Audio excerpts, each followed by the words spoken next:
क्योंकि हमारे स्केचेस में एनर्जी नहीं दिखती है, वो लाइंस पावरफुल नहीं दिख पाती, इसलिए मैंने बनाई है ये वीडियो। और ये वीडियो टोटली इस टॉपिक पे है कि क्विक स्केचिंग एक बहुत बड़ा रोल प्ले करती है हमारे स्केचेस में एनर्जी दिखाने के लिए। सबसे पहले मैं आपको दिखाती हूँ मेरे कुछ क्विक स्केचेस जो मैंने कुछ टाइम पहले बनाए हैं। पे मैंने फीमेल पोजेस लिए हैं डिफरेंट डिफरेंट एंगल्स में, और पेंसिल कलर से मैंने यहाँ पे ये स्केच बनाया है। सेम वे में मैंने यहाँ पे भी कुछ क्विक स्केचिंग की है, और ये कुछ टाइम पहले की, ये लगभग 2024 की है। यहाँ पे मैंने पेन से क्विक स्केचिंग की है, और उसमें वाटर कलर भी मैंने यूज़ किया है वैल्यूज़ को दिखाने के लिए, डार्कनेस लाइटनेस को समझने के लिए। और सेम वे में मैंने यहाँ पे मेरी बहन ने साड़ी पहनी थी, तो वहाँ पे भी कुछ पोजेस में मैंने उसकी क्विक स्केचिंग की है। सो आइए समझते हैं कि किस तरीके से क्विक स्केचिंग हेल्प करती है हमारे स्केचिंग को पावरफुल दिखाने के लिए। यहाँ पे मैंने कुछ रेफरेंसेस लिए हैं जिनका यूज़ हम करने वाले हैं अपने टॉपिक को समझने के लिए। मैंने एक यहाँ पे डार्क पेंसिल ली है, और डार्क पेंसिल से स्केच करना मुझे बहुत अच्छा लगता है। और उसका रीज़न ये है कि जब हम डार्क पेंसिल का यूज़ करते हैं तो वहाँ पे हम लाइट लाइंस भी क्रिएट कर सकते हैं, डार्क लाइंस भी क्रिएट कर सकते हैं, डिफरेंट हम वहाँ पे वेरिएशंस भी दिखा सकते हैं। बट जब हम लाइट पेंसिल का यूज़ करते हैं तो वहाँ पे हम सिर्फ लाइट ही उसकी लिमिट होती है। यहाँ पे मैं कुछ हैचिंग कर रही हूँ, जो कि एक हल्का सा वार्म अप है अपने स्केचेस को शुरुआत करने से पहले। सबसे पहला रेफरेंस हमने ले लिया है, और यहाँ पे आप देखेंगे सबसे पहले मैंने एक छोटी सी लाइन क्रिएट की है जिसके थ्रू मैं पूरे स्केच को कंप्लीट करूँगी। और ये लाइन एक मैंने प्रॉपर बना ली है सही एंगल में। अब इससे जो जुड़ी हुई आसपास की सारी चीज़ें, वो सारी चीज़ें मैं देखूँगी कि उससे कितनी बड़ी है, कितनी छोटी है, किस एंगल में है। और ये सबसे ज़्यादा सिंपल तरीका है किसी भी ड्राइंग को बनाने का, फिर चाहे आपका सब्जेक्ट कोई भी हो।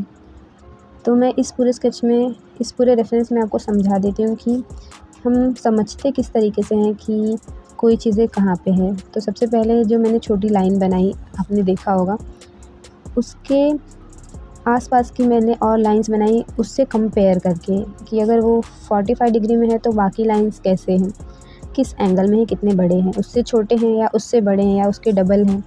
तो ये सारी चीज़ें हम देखते हैं। और यहाँ पे हमारा जैसे टॉपिक है क्विक स्केचिंग, तो इसका मतलब ही यही होता है, क्विक स्केचिंग का मतलब होता है कि हम चीज़ों को क्विकली जज करते हैं कि कोई चीज़ की प्लेसमेंट कहाँ पर है और कैसी है, यानी कि किस एंगल में है।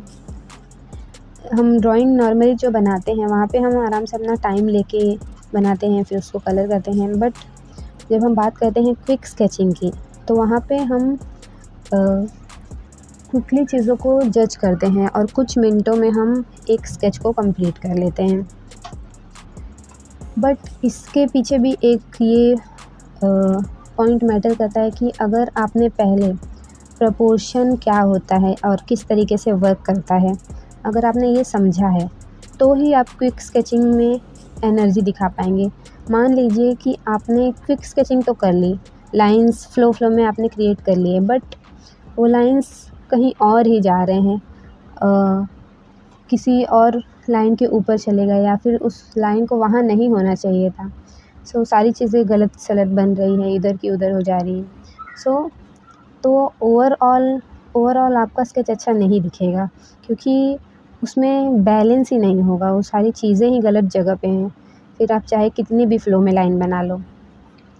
तो क्विक स्केचिंग करने से पहले ये भी मैटर करता है कि आपको ये पता हो कि प्रपोर्शन हमें किस तरीके से जज करना होता है।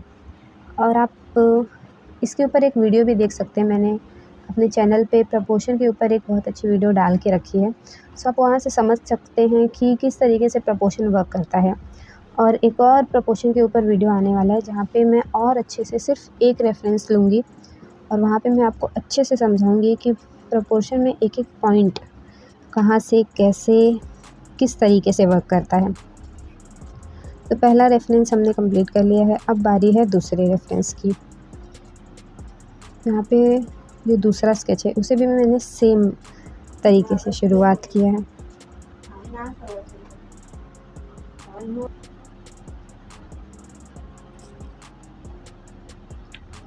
सो दूसरे वाले स्केच को भी मैंने सेम वे में स्टार्ट किया है। जैसे कि एक लाइन क्रिएट कर लेना जो कि सही हो, उसका एंगल सही हो, और फिर उससे कंपेयर करके बाकी लाइन्स हम ईज़िली बना सकते हैं। और इसी को सिंपल वे में प्रपोर्शन कहते हैं। और लॉन्ग आवर स्टडी जब हम करते हैं प्रपोर्शन के ऊपर, तो हम बहुत सारी चीज़ें हम एक ही लॉन्ग आवर स्टडी में सीख लेते हैं। इसलिए long hour study quick sketching से पहले आप अगर किए हो तो बहुत अच्छी बात है, या फिर आप पहले एक लॉन्ग आवर स्टडी कर लेना, उसके बाद आप क्विक स्केचेस बना पाएंगे।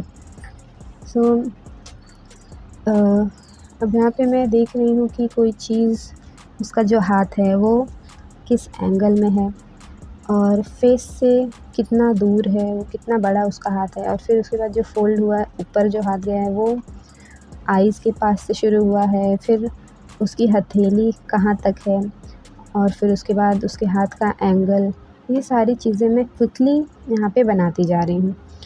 और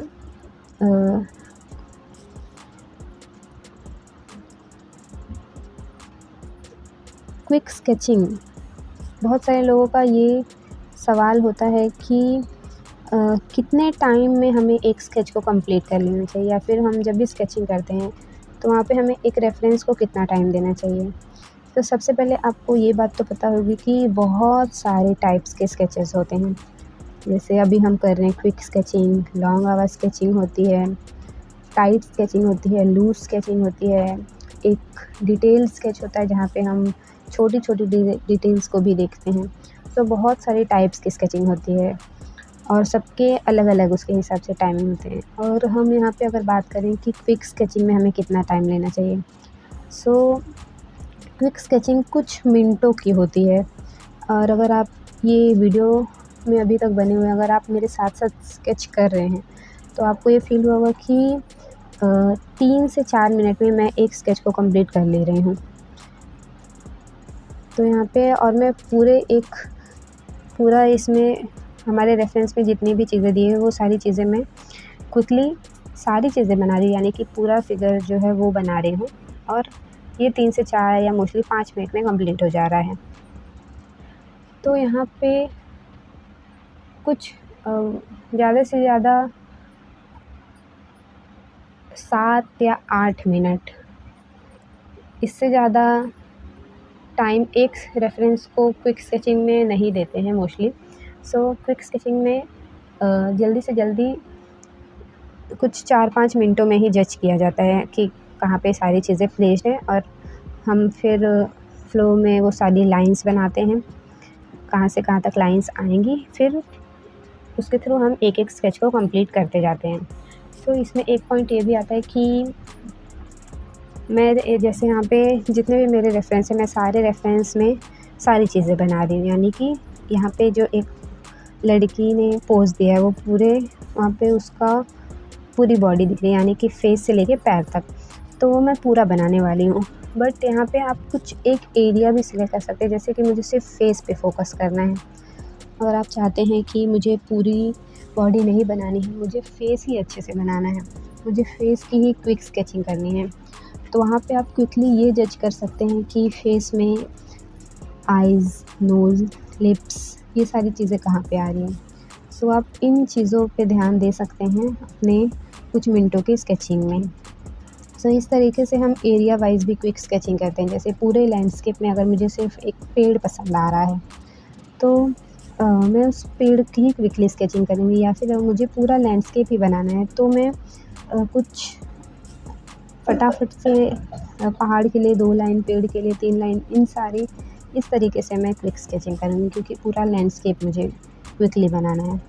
सो अलग-अलग तरीके के स्केचेस होते हैं, अलग-अलग लोगों की पसंद होती है। इस तरीके से हम ये टाइम प्रॉपर्ली बता नहीं सकते कि कितना टाइम देना चाहिए, और ये अलग-अलग स्किल्स पे भी मैटर करता है। जैसे कि कोई बहुत ही बिगिनिंग के लेवल पे है, तो वो 4 से 5 मिनट में प्रॉपर स्केच नहीं बना सकता। सो टाइम लेगा तो ही उसका स्केच अच्छा बनेगा, और कोई 1 से 2 मिनट में ही बहुत अच्छा स्केच बना लेता है, क्योंकि उसकी स्किल बहुत ज़्यादा है। तो इस तरीके से सबके स्किल के हिसाब से भी टाइमिंग अलग-अलग हो सकते हैं।